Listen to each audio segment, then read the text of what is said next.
Guys, welcome to my channel. My name is ReadingBear and I hope you are ready for some more stories. And today, we'll take a look at some new entitled people content. If you enjoyed my content, please don't forget to subscribe to my channel and post some bear emojis in the comment.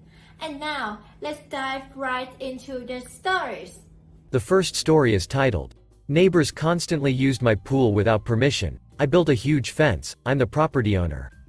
I am a 26-year-old female who lives on her own. About a year ago, I received an inheritance that was a blessing to me. I saved about 1/4 of it, which was still a pretty hefty amount. With the amount I did not save, I was able to pay off some debt and move into a new house.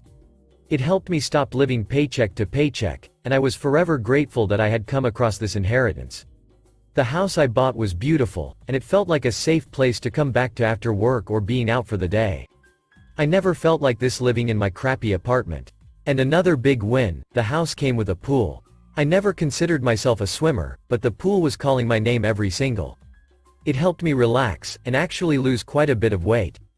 If the weather let me swim every day, I definitely would.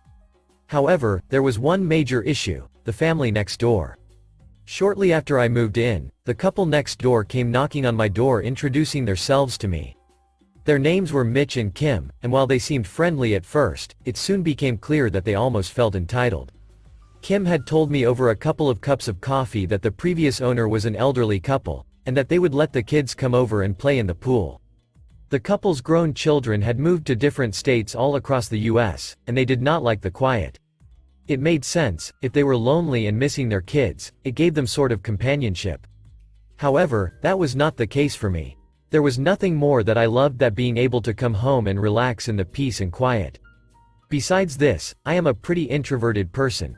There is a reason why I have only had a couple of close friends I like to spend time with. And not only that, but I just felt slightly uncomfortable at someone coming into my backyard whenever they wanted to. I know they were just kids, but like I said, I really value my quiet and alone time. I politely let the parents know that I was uncomfortable with it, and while it was not anything personal, how could it be? I did not really know them yet, I just had introverted tendencies. However, I was willing to compromise slightly and told them they could come over occasionally as long as they did not take advantage of the compromise. The only condition was that I had to be in the backyard or in the pool, as I really did not feel comfortable with anyone being on my property without my presence. Well, no shocker. They did take advantage. Cut to a couple weeks later when the kids were out of school for summer break. Every time I was out in my pool, it was only a matter of minutes before the kids were coming over to swim. Even if I had friends or family members over, there they were. I tried to be understanding because they were just kids.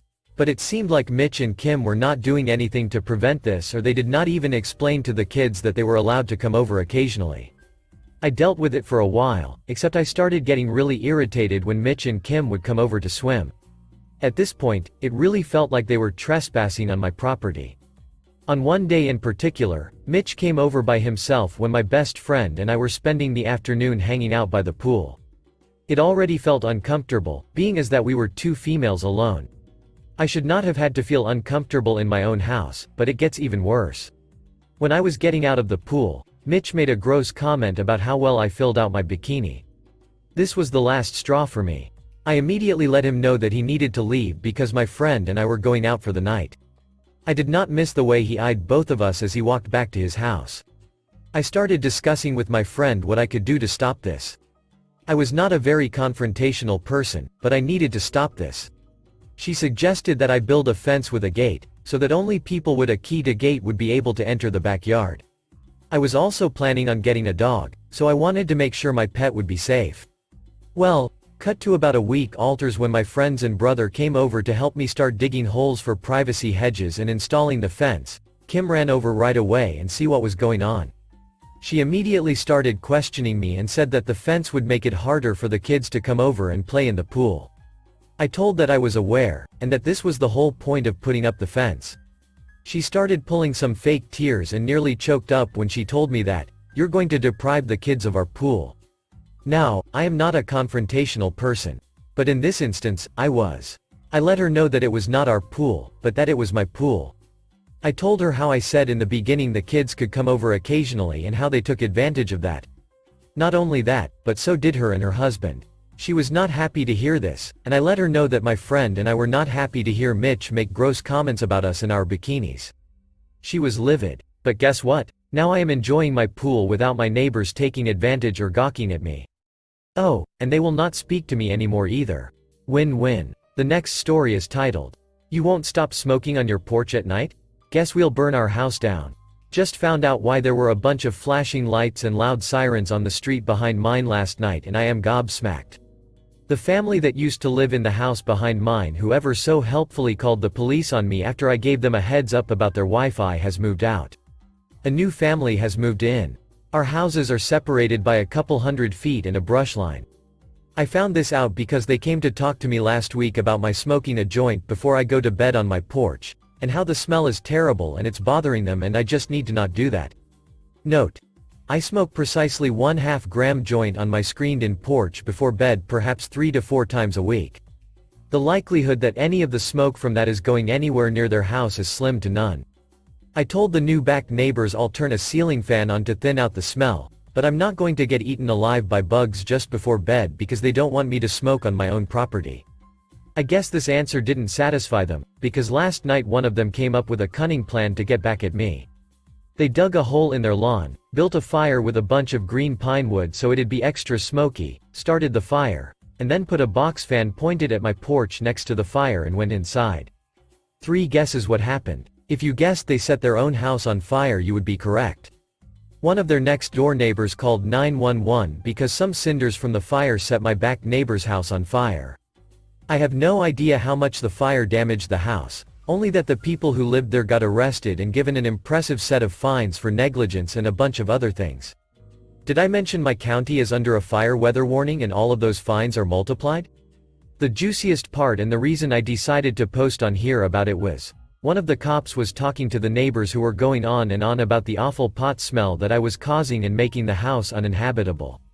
Cop sniffs a little bit and tells them that's not marijuana, that's a skunk. The next story is titled, "You Need to Fix Your Fence Cause I'm Getting a Pool." My parents had a wooden 6-foot privacy fence put in around the backyard with posts facing the neighbors cause my little brother was a runner. A couple of years ago one of the posts was starting to come loose and the neighbor said they would take care of it since it was on their side. They never did. That Thanksgiving the loose section of the fence finally broke off at the ground leaving a huge hole. Since both the neighbors and my parents had dogs, my parents put up a green mesh fence over the hole until the fence could be fixed. On Mother's Day my mom gets a FB message from the neighbor telling her she needs to hurry up and replace the fence since they are getting a pool. My mom asked them if they could help replace the fence since the post is still stuck in the ground and they couldn't get it out alone. The neighbor decides that instead of helping in absolutely any way that matters they were going to list all the needed materials along with costs and claimed it was very simple and left it at that. My parents decided it wasn't worth the money or the effort to replace that part of the fence with wood since one day it'll probably break again and they would get zero help. They decided that this time they would go with chain link, and even made sure it was a 5-foot fence so it would be in code for the neighbors to have their pool. The neighbors immediately showed disgust towards the new fence and complained about my parents not getting a wood or vinyl fence. So because they didn't get the fence they wanted, they built a vinyl one about a foot away from my parents. But the issues didn't end there. Because of the foot of space between the fences the weeds were growing wild and all spilling over onto my parents' property. My mom asked the neighbors to do something about it since they decided to put up the second fence, and they assured her they would, when they felt like it. My mom ended up going to the city about it and after a short survey they said the space between the fences was the neighbors' responsibility since they had their trash cans against my parents' fence further down the driveway. The city worker wrote them a notice and left. The neighbors obviously weren't happy about it and with vague threats of calling children's services and the police she told my parents to stay the duck away from her family. But ultimately did take care of her weeds. My parents have stuck with the agreement of staying away and happily watched as the whole family had to be outside with shovels digging themselves out of a foot of snow while my dad owns a snowblower. Edit.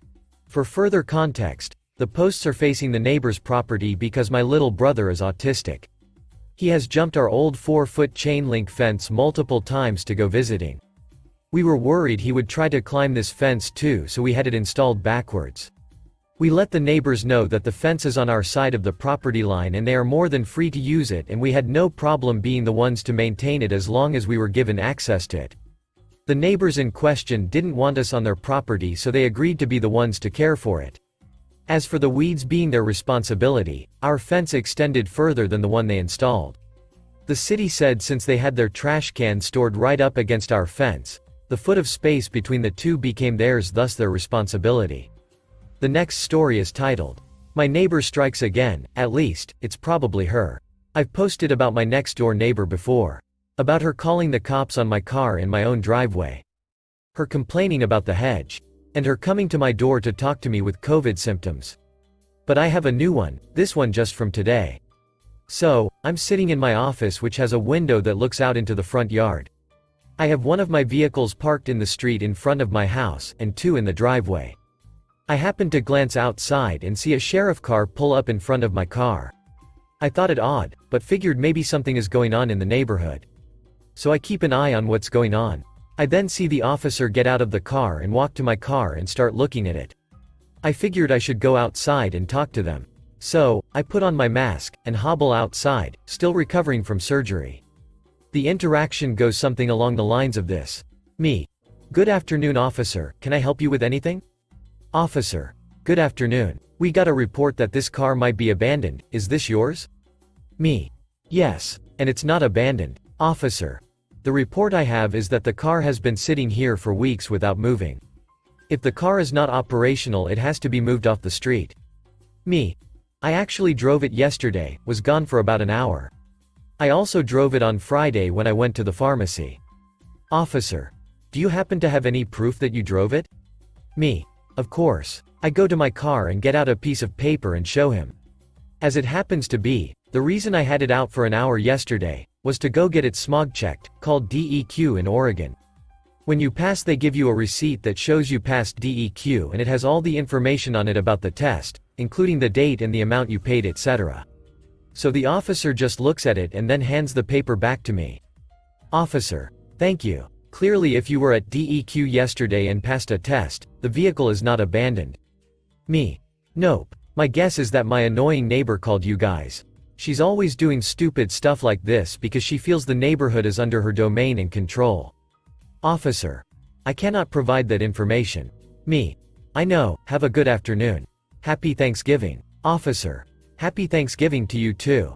So the officer goes to his car and I looked at my neighbor's house, and I see her at the window. I smile and wave at her, she gives me a dirty look and then goes away from the window. I wish her sons would put her into a smaller home or a nursing home or retirement home or something. She has way too much time on her hands being in that huge house all by herself all day. The last story is entitled Delivery Driver Believes Road as His Own, Personal, Driveway. This just happened on my way home. I'm driving up the small side avenue that leads to our driveway. It's an avenue, like a regular street, with houses and cars parked on the road and other driveways. Very clearly a two-way road.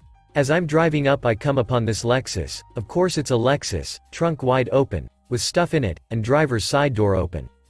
I can't see in the car with the tinted windows, and this a hole is in the middle of the road. In the middle. Like, didn't even try to pull to one side or the other. Or pick a lane, period. Just put himself in park. Didn't even turn off the car, no flashers on, nothing. I'm tempted to pull around, but, with the door open like it was, and how the car parked on the side of the road was real close to it, I wasn't sure I could squeeze through without taking his door off, or hitting the parked car. So, I beep, right? Figuring someone in the car might close the door, then I could pass fine. Nothing. I'm looking around, I don't see nobody. Well, actually, it's a fairly nice day out, so there's a couple of people out and about in their yards, but no one seems to be acknowledging the car. Finally, from behind me, comes this kid. I think it's a kid. Big guy, but young, probably a HS athlete. I haven't seen him around, so not from this neighborhood. He comes up to the trunk, grabs some more bags, and starts to go back. I roll down my window. "Bro, can you close the door so people can pass?" He ignores me. Maybe he got headphones in? I beep, he jumps, laughs, keeps walking. Don't even turn around to look, nothing. "Bro, close your door, man, learn to park." Nope. A hole doesn't even turn his head. Now another car is pulled up on the other side. Big truck. Like, one of them huge things I couldn't even imagine how I would climb into. He ain't passing. No way. Between the car next to him and the door. Actually, I don't think he could pass with the door closed. I see him looking at me. I point to where the kid walked over to and make a big mime show about shrugging my shoulders. He gets out of the car. I roll down my window further while he walks over to the car and looks in. There's no one even in the car. He calls over to me. Looks around. I'm not sure what he did then. If he locked the car or made sure it was unlocked. He pressed a button on the door though. Then closed it. Got into his truck. I back up to give him room to swing around. Which he does while barely missing the Lexus. I mean, it look him a bit. Kids watching this, at this point, and as the guy drives off and I'm about to go, he walks right in front of me, and grabs more crap from his trunk, and then walks off again. Like, don't notice the door got closed, nothing. Which is the first thing I would notice, make sure I didn't get robbed or nothing. Especially if a witness was behind me. I dunno, maybe he watched. So he walks off and finally I'm able to go, careful not to hit the actually parked car doing the right thing.